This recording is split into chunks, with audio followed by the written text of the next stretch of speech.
नमस्कार, मैं पंडित अमित कौशिक आप सभी के सामने फिर से उपस्थित हूँ एक नया वीडियो लेकर के।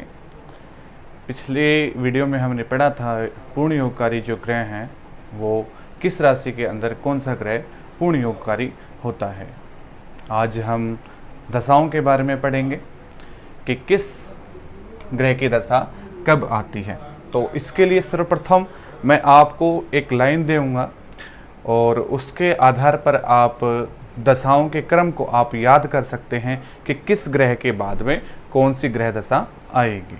तो चलिए शुरू करते हैं।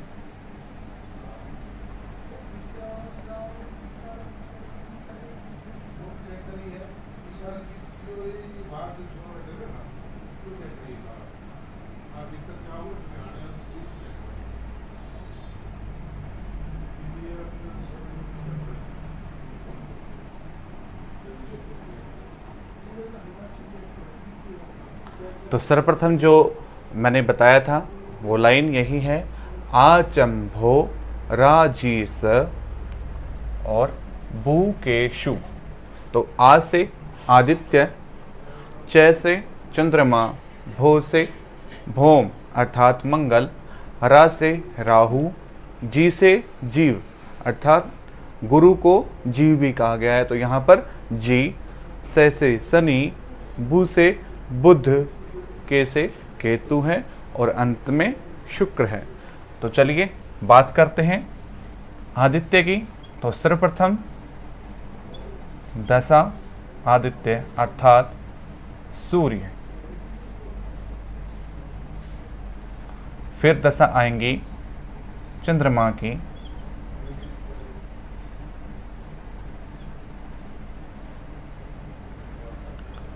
मंगल, राहु, गुरु, शनि, बुध,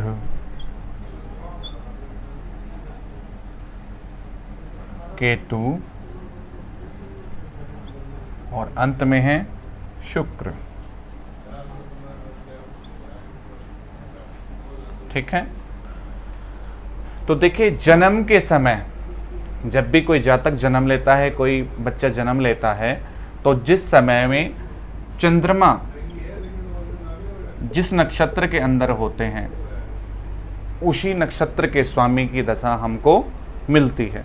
ठीक है, इस बात को सदैव याद रखिएगा कि चंद्रमा जिस नक्षत्र में जब बच्चे का जन्म होता है उस समय में जहाँ पर भी जिस नक्षत्र के अंदर उपस्थित हैं वहीं की उसी ग्रह की दशा अंतरदशा हमको प्राप्त होती है। ठीक है, तो आज सर्वप्रथम बात कर लेते हैं दशा की, फिर हम बात करेंगे अंतरदशा, प्रत्यंतरदशा, प्राण दशा, सूक्ष्म दशा, प्राण दशा, इन सभी की बात करेंगे। तो सर्वप्रथम बात करते हैं आदित्य अर्थात सूर्य की कार्यकाल क्या रहेगा। तो सूर्य की जो दशा है वो 6 वर्ष की होती है। कितने वर्ष की होती है? 6 वर्ष की।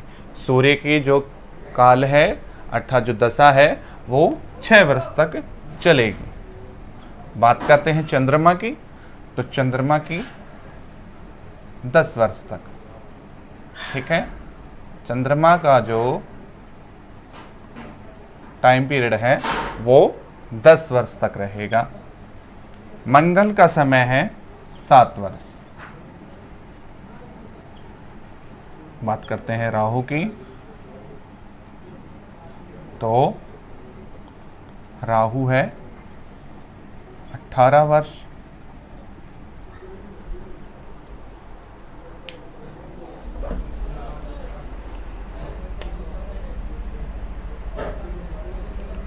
बात करते हैं गुरु की।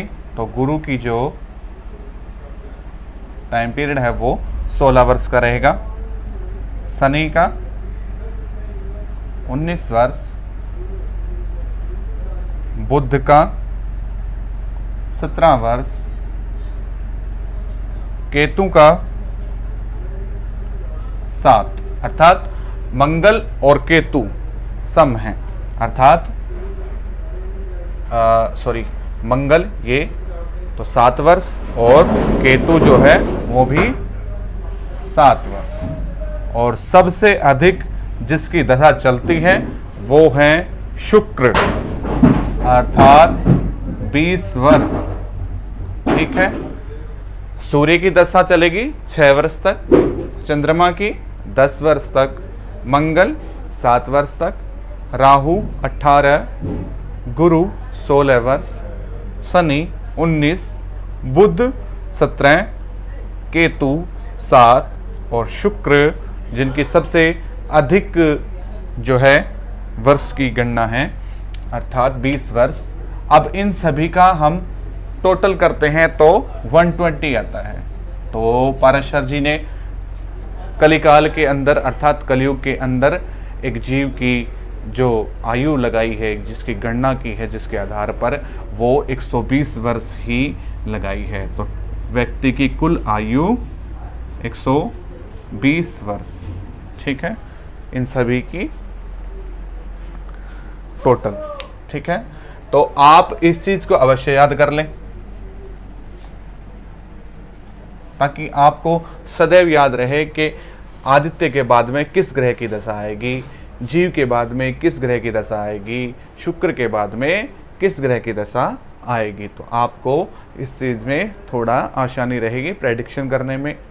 ठीक है, कि किसी की कुंडली के अंदर कोई मारक ग्रह की दशा चल रही है या किसी त्रिक भाव के ग्रह की दशा चल रही है, तो उससे हम देखेंगे कि वो कितने वर्ष की है, कितने वर्ष तक उससे भुक्त और भोग्य कर लिया है।